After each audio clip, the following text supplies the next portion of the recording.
अस्सलाम वालेकुम एवरीवन। मेरा नाम सिले मोहम्मद है और मेरी ये यूट्यूब पे फर्स्ट वीडियो है। इस वीडियो का बनाने का मकसद, ये मैं क्यों बना रहा हूँ, इसमें क्या चीज़ें कवर करने जा रहा हूँ और कौन सी आइडियाज़ को मैं टारगेट करना चाह रहा हूँ। बेसिकली इंडिविजुअल्स जो कंपनीज़ नहीं हैं, जो कोई सैलरीड है, कोई प्रोफेशनल है, जो इंडिविजुअल है जिसमें मेल फीमेल दोनों कवर होंगी उनके लिए मैं बहुत सारी इंफॉर्मेटिव चीज़ें शेयर करने जा रहा हूँ। मैं ये नहीं कह रहा कि मैं डॉक्टर हूँ तो मैं इंजीनियर की चीज़ें शेयर करूँगा। Basically I am a banker. मैं आपका पहले इंट्रोडक्शन कराऊँगा कि मेरी क्वालिफ़िकेशन क्या है, किस डिपार्टमेंट में मेरे एक्सपीरियंसेस हैं और मैं वही चीज़ बताऊँगा आप लोगों को जो मैंने प्रैक्टिकली की है, जिसका मुझे फुली ग्रिप है, नॉलेज है और मैं किन लोगों के लिए बना रहा हूँ ये इंडिविजुअल्स, जैसे मैंने पहले बताया है उसमें मेल फीमेल दोनों हैं। तो इस वीडियो में तो मैं आपको सिर्फ ओवरव्यू ही दे सकूँगा क्योंकि बहुत लंबी वीडियो हो जाएगी। तो इसलिए मैं आपसे रिक्वेस्ट करूँगा कि आप एक तो चैनल्स को सब्सक्राइब कर लें क्योंकि आने वाली वीडियो वो भी बहुत ज़्यादा इन्फॉर्मेटिव होने वाली है आप लोगों के लिए। और जो लोग व्यू करते हैं, सिर्फ एक चीज़ मैंने देखी कि व्यूअर्स बहुत हैं, सब्सक्राइबर नहीं हैं, तो सब्सक्राइब भी कर दें। और जो लोग इस वीडियो को देखें जो मतलब इस कैटेगरी में या इंटरेस्टेड नहीं है, तो उनके सब्सक्राइब करने से हो सकता है वो लिंक उनकी फ्रेंड लिस्ट में चला जाए, तो वहाँ से किसी का भला हो जाए। तो रिक्वेस्ट सबसे है, क्योंकि इंटरनेट हर बंदा यूज़ करता है, बहुत सारी वीडियोस देख रहा होता है, तो सब्सक्राइब करके जो आपको अच्छा लगे कंटेंट, जो आपको इन्फॉर्मेटिव लगे, तो उसको सब्सक्राइब लाजमी कर दिया करें। हो सकता है आपके लिए नहीं तो किसी और के लिए भला हो जाए। तो सबसे पहले मैं आपको इंट्रोडक्शन करा दूं कि मेरी क्वालिफ़िकेशन एमफ़िल है। मैंने पंजाब यूनिवर्सिटी से की है आईक्यूटीएम में। उससे पहले मेरे दो मास्टर्स हैं, MBA Hailey college of banking and finance से, और उससे पहले मेरा मैंने बीकॉम किया हुआ है। तो मेरा एक्सपीरियंस जो है वो मोर देन 10 इयर्स का बैंकिंग सेक्टर का है। और बैंकिंग सेक्टर में आपको पता है कि डिफरेंट डिपार्टमेंट्स होते हैं। तो अल्लाह का शुक्र है कि अल्लाह की रहमत है कि मैंने हर डिपार्टमेंट में मेरा एक्सपीरियंस रहा है। स्टार्ट मैंने क्रेडिट से किया था। क्रेडिट मीन कि फाइनेंसिंग करना, लोगों को पैसे देना, कंपनीज़ को पैसे देना। स्टार्ट में हमने एसएमई से, अब क्रेडिट्स में डिफरेंट सेगमेंट्स हैं। एक स्मॉल एंटरप्राइजेज़ है, मीडियम एंटरप्राइजेज़ है और कॉरपोरेट एंटरप्राइजेज़ है। तो ये स्टेट बैंक की कैटेगरीज़ हैं। इनकी कुछ पैरामीटर्स होते हैं, फिर इनको फाइनेंसिंग अलाउ होती है। उसके बाद कैड के बाद जो होते हैं पीछे क्रेडिट एडमिनिस्ट्रेशन डिपार्टमेंट में होता है, जो बैंकिंग की, जो क्रेडिट की कंपनीज़ की सारी लीगल फॉर्मेलिटीज़ कंप्लीट करता है। अल्हम्दुलिल्लाह मैंने उसमें भी काम किया हुआ है, मुझे एक्सपीरियंस है उसका। फिर एक ट्रेड फाइनेंस डिपार्टमेंट होता है जिसमें इंपोर्ट एक्सपोर्ट देखी जाती हैं। फिर क्योंकि मैंने इस्लामिक बैंकिंग में काम किया हुआ है और शरिया डिपार्टमेंट होता है। शरिया डिपार्टमेंट सारी चीज़ें जो है ना, वो इस्लामिक बैंकिंग की अंडर शरिया डिपार्टमेंट होती है, क्योंकि जो प्रोडक्ट डेवलपमेंट होती है वो अंडर शरिया होती है और सारे प्रोसीजर शरिया से गाइडेंस ली जाती है, अप्रूवल्स लिए जाते हैं। तो शरिया बहुत इन्वॉल्व होता है उसमें। फिर एक कंज्यूमर प्रोडक्ट होता है जो मैं अपनी ऑडियंस के लिए, जिस पर मेरा फोकस होगा, ये तो मैंने आपको अपने इंट्रोडक्शन के लिए बताया है। कंज्यूमर प्रोडक्ट्स में इंडिविजुअल्स के लिए इस्लामिक बैंकिंग में दो प्रोडक्ट होती हैं। एक तो कार फाइनेंस होती है, एक हाउस फाइनेंस होती है। कार फाइनेंस में मैं इस पे भी आपको अभी इस पे नहीं करना चाह रहा, क्योंकि इसके रेट जो हैं बहुत ज़्यादा हाई हैं। मैं आपको एक नेक्स्ट स्टेज पे लेके जाना चाह रहा हूँ, लेकिन मैं आपको थोड़ा सा ओवरव्यू दे दूँ कि कार फाइनेंस मैं रिकमेंड नहीं करता। वो जिनको बहुत ज़्यादा ज़रूरी है, उनके लिए कैश फ्लोज हैं, तो वो नकद पे ले लें। क्योंकि कार लेने से एक तो आपकी इंस्टॉलमेंट बैंक की स्टार्ट हो जाती है। लाज़मी बात है, आपके पास पैसे नहीं हैं तो आप बैंक के पास जाएँगे। तो एक तो इंस्टॉलमेंट का बर्डन, और दूसरा उसकी फ्यूल एक्सपेंस, ऑयल चेंज, और वैसे ट्रैवलिंग आपकी बढ़ जाती है। लेकिन जो हाउस फाइनेंस होता है वो बैंक का रेट तो ख़ैर अभी जो अपनी प्रोडक्ट है उसका बहुत हाई है। काइबोर चला गया। काइबोर होता है Karachi inter bank offer rate. वो 1 ईयर का आइबोर जो कि 15 प्लस हो चुका है, प्लस बैंक अपनी प्रोडक्ट पे 2% ऐड करता है, तो 17.5% पे तकरीबन हाउस फाइनेंस बैंक का चला गया है। और गाड़ी इस तरह 6 मंथ्स का आइबोर +4 पे चली गई है। उसमें प्लस इंश्योरेंस इन्वॉल्व हो जाती है। कवर होता है तो वो चीज़ें और ऊपर चली जाती हैं। अब आप ये पूछेंगे कि गाड़ी का रेट ज़्यादा क्यों है और हाउस फाइनेंस का कम क्यों है, तो ये मैं आपको बता दूं कि बैंकिंग सेक्टर में जब भी बैंक फाइनेंस करता है, जितनी उसकी उसका रिस्क कम होगा, उसकी सिक्योरिटी जितनी अच्छी होगी, प्रोडक्ट जो है ना जिसके कैश फ्लोज अच्छे होंगे, जनरेट वो ज़्यादा हो रहे होंगे, तो उसका रेट कम होगा। जिसमें रिस्क हाई होगा, डिफ़ॉल्ट का रिस्क हाई होगा, तो उसमें बैंक के रेट्स जो बैंक के प्रॉफिट रेट होते हैं, कमीशन या प्राइसिंग, उसको वो हाई रखते हैं। लेकिन मैं अभी इस पे भी आपको नहीं लाना चाह रहा, मैं आपको लेके आना चाहता हूँ गवर्नमेंट स्कीम्स पे। गवर्नमेंट स्कीम्स में लास्ट जो गवर्नमेंट चली है इमरान खान साहब की, उन्होंने बहुत सारे इनिशिएटिव लिए हैं। और मैं आपको एक बात बता दूं कि मैं न्यूट्रल होकर बात करूंगा कि पहली दफ़ा ये हुआ है कि छोटे लेवल पे लोगों को फाइनेंसिंग बैंकों ने ऑफ़र की है और डिस्पर्स भी की है, मतलब पैसे दिए भी हैं।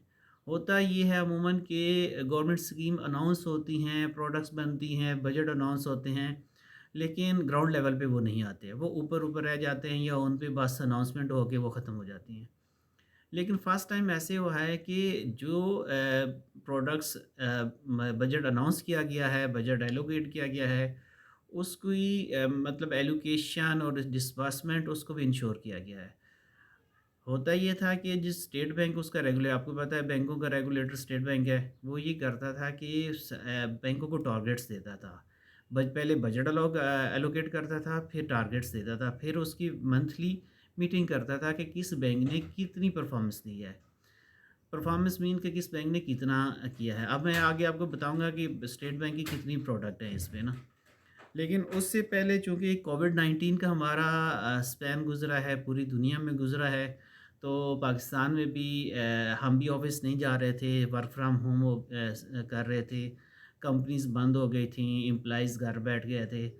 तो कंपनीज़ को डिफ़ॉल्ट करने के लिए इकोनॉमी को स्मूथ लाइन पे रखने के लिए स्टेट बैंक ने गवर्नमेंट ने बहुत इनिशिएटिव लिए थे। पहला तो उन्होंने कॉर्पोरेट से, ये मैं आपको थोड़ा-सा कॉर्पोरेट सेक्टर का बता रहा हूँ। कॉर्पोरेट सेक्टर में उन्होंने ये किया कि जो बैंकों की फाइनेंसिंग है, आपको पता है कॉर्पोरेट सेक्टर तकरीबन 90% 100% बैंक की फाइनेंसिंग पे चल रहा होता है। तो उन्होंने जो मैच्योरिटीज़ थी, जो रीपेमेंट्स थी, उनको डेफर्ड कर दिया, ताकि कंपनीज़ पे प्रेशर ना पड़े। अब आपको पता है जब कंपनी टाइम पे पेमेंट नहीं करती, लोन सेटल नहीं करती, तो डिफ़ॉल्ट में चली जाती है। तो उसकी जो एक्सपायरी डेट थी, सेटलमेंट डेट थी, वो एक्सटेंड कर दी गई। उनको ग्रेस पीरियड दे दिया गया ताकि वो डिफ़ॉल्ट से बचें। और दूसरा एक और इनिशिएटिव लिया इन्होंने, एक स्कीम लेके आए for the payment of salaries and wages for the workers and employees of the companies. वो इसलिए था क्योंकि मैंने जैसे आपको बताया कि हर बंदा वर्क फ्रॉम होम कर रहा था, घर से बैठ के मतलब घर बैठ गया था, कंपनीज़ बंद हो गई थी, सेल्स हो नहीं रही थी, रेवेन्यू नहीं जनरेट हो रहे थे, तो कंपनी सैलरीज़ नहीं पे कर रही थी। तो स्टेट बैंक ने, गवर्नमेंट ने उनको फंड्स दिए और बिलियन ऑफ रुपीज़ फंड्स दिए कि for the payment of salaries and wages, कि वो टेक ऑफ ना ले ऑफ जो है ना वो ना करें उसका एम्प्लॉइज़ का। तो अल्हम्दुलिल्लाह हमने भी उसमें काम किया। जो मैं ये चीज़ें ये आपको बता रहा हूँ, ये मैंने प्रैक्टिकली खुद की हुई हैं। ये नहीं है कि मैंने बस किताब से पढ़ा और आपको बता रहा हूँ। तो 6 मंथ्स की सैलरीज़ हमने पे की अप्रैल, मई, जून, जुलाई, अगस्त, ये जब कोविड-19 चल रहा था। तो बहुत सारी कंपनीज़ ने डिस्बर्समेंट ली और वो बड़ी सब्सिडाइज़ रेट पे थी। मतलब टोटल उसकी प्राइसिंग 3% थी और उसका क्वार्टरली रीपेमेंट्स थी और स्टेट बैंक अभी भी वो रीपेमेंट्स चल रही हैं। तो उससे फ़ायदा ये हुआ कि एम्प्लॉइज़ को सैलरी मिली, इकोनॉमी मतलब अलाइव रही। लेकिन ये तो थोड़ा-सा मैंने आपको कॉर्पोरेट सेक्टर का बता दिया। अब मैं आपको बताता हूँ कि एक इंडिविजुअल के लिए, एक आम आदमी के लिए, एक नौजवान के लिए प्राइम मिनिस्टर स्कीम या गवर्नमेंट स्कीम वो क्या थी। एक आप लोगों ने वर्ड सुना होगा, सोशल मीडिया पे आप लोग टच रहते हैं, टीवी पे भी आपने एडवर्टाइज़मेंट देखी होगी। प्राइम मिनिस्टर कामयाब नौजवान स्कीम। प्राइम मिनिस्टर कामयाब नौजवान स्कीम, इसमें 3 टियर्स थी। मतलब टियर 1, टियर 2, टियर 3। टियर 1 में ये था कि वो बिल्कुल आम आदमी के लिए था, इवन कि आप फ्रेश पर्सन के लिए कह सकते हैं। उसमें अमाउंट जो थी वो 10 लाख की थी, अप टू 1 मिलियन, और इसकी प्राइसिंग भी मिनिमम थी 5 मिलियन की।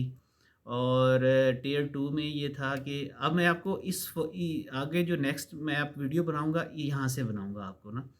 एक तो कामयाब नौजवान स्कीम पे बनाऊँगा, और एक अपना घर स्कीम है, प्राइम मिनिस्टर अपना घर स्कीम। ये बेसिकली आम आदमी के लिए किस तरह बेनिफिशियल हो सकती है, और इसकी क्या टियर्स हैं, इसकी क्या रिक्वायरमेंट्स हैं, और एक आदमी इससे क्या फ़ायदा उठाना चाहता है, ये मैं डिटेल वीडियो इन पे बनाऊँगा। थोड़ा सा ओवरव्यू दे दूँ। जो कामयाब नौजवान स्कीम है उसमें वो अनसिक्योर्ड है, किसी किस्म की कोई सिक्योरिटी की ज़रूरत नहीं है। उसका एक प्रोसीजर है। 10 लाख तक आप लोगों को मिल सकता है। एक आम आदमी को 10 लाख उसके लिए सफिशिएंट अमाउंट है, उसके पास अच्छा आइडिया है, वो बिज़नेस ला सकता है, स्टार्ट ले सकता है।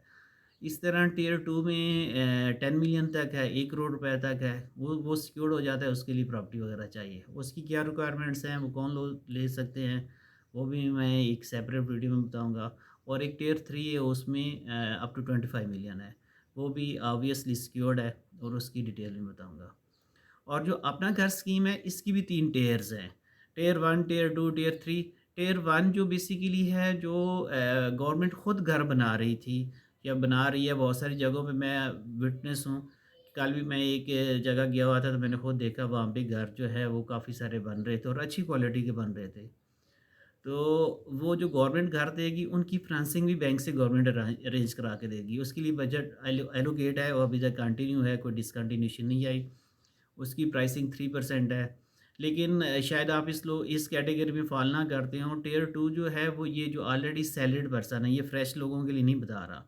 जो सैलरीड पर्सन है, ये बिज़नेसमैन है जिनके पास अपना घर नहीं है, ये मिनिमम प्राइसिंग पे, और इसकी फिक्स प्राइसिंग है, बहुत नॉमिनल इसकी इंस्टॉलमेंट है, मतलब इंस्टॉलमेंट इतनी ही है जितना आप रेंट पे कर रहे हैं, उतने में ही आपको फाइनेंसिंग मिल के, तो उतना ही आपकी वो रीपेमेंट बनेगी, इंस्टॉलमेंट बनेगी, तो आप अपने घर में आ जाएँगे। और जो टियर 3 है उस पे 1 करोड़ अमाउंट तक है, वो अप टू 10 मरला तक है। और अब आप ये सोच रहे होंगे ये अमाउंट कम है, ये अमाउंट कम नहीं है। बहुत सारे फाइनेंसिंग मैंने खुद की है, कराई है, और मतलब डेली के बहुत बहुत सारे केसेस अप्रूव हुए हैं, और लोगों को पैसे मिले हैं, लोग अपने घरों में शिफ्ट हो चुके हैं। और इसकी प्राइसिंग भी बहुत कम है। और ये सारी चीज़ें जो है ना, अब आप लोग मेरे इस चैनल को सब्सक्राइब कर लें, क्योंकि नेक्स्ट वीडियो इन पे ना बड़ी डिटेल आने वाली है कि आप कैसे अप्लाई करेंगे, कौन से डॉक्यूमेंट रिक्वायर्ड होंगे, अप्रूवल का प्रोसीजर क्या होगा, और जब अप्रूवल आएगी तो आपने घर कौन सा देखना है, कौन सा हर प्रॉपर्टी बैंक को एक्सेप्टेबल नहीं है। जो बैंक को एक्सेप्टेबल है, मैं उसको गाइड करूँगा। अब चूँकि वीडियो बहुत मैं सामने टाइम देख रहा हूँ, बहुत लंबी हो चुकी है, तो हो सकता है कुछ लोग बोर हो रहे होंगे। लेकिन चूँकि मेरी पहली वीडियो में, इसमें ना थोड़ा-सा जो मेरी दिल की आवाज़ है, मैं वो थोड़ा आपको बताना चाहता हूँ कि चूँकि हर इंसान एक कामयाबी के पीछे भाग रहा है। दुनियावी कामयाबी और आखिरत की कामयाबी भी दिल में बहुत ज़रूरी है, हर बंदे के दिल में है, और वो उसके लिए भी चाहता है। लेकिन आपको एक चीज़ ना थोड़ी-सी डिवाइड करनी पड़ेगी कि दुनिया में हमने जितना अरसा रहना है, हमें उसके लिए इतना काम करना चाहिए, इतनी कामयाबी के लिए मेहनत करनी चाहिए। कामयाबी तो अल्लाह के देने वाला है, आप इंसान के दूसरा जो हाथ में है वो तो मेहनत है। लैसल इंसान इल्ला मा सआ। तो बाकी जो कामयाबी से एक वर्ड मुझे जो ज़हन में आता है ना, कि हम लोग नमाज़ नहीं पढ़ते। हमें नमाज़ पढ़नी चाहिए। नमाज़ मैंने प्रैक्टिकली एक्सपीरियंस चीज़ें की हैं, चूँकि मुसलमान हम लोग अल्हम्दुलिल्लाह मुसलमान हैं, तो हमें एक्सपीरियंस करने की ज़रूरत नहीं है।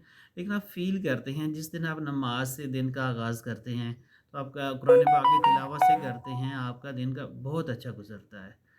और एक चीज़ मैं आपको बताता हूँ कि कामयाबी हम अज़ान सुनते हैं।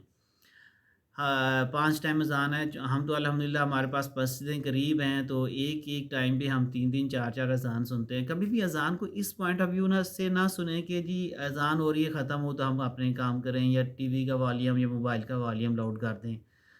तो उसको समझें, जैसे अल्लाहु अकबर, कोई शक नहीं अल्लाह बहुत बड़ा है। अशहदु अल्ला इलाहा इल्लल्लाह, मैं गवाही देता हूँ कि अल्लाह के सिवा कोई माबूद नहीं। अशहदु अन्ना मुहम्मदर रसूलुल्लाह, मैं गवाही देता हूँ कि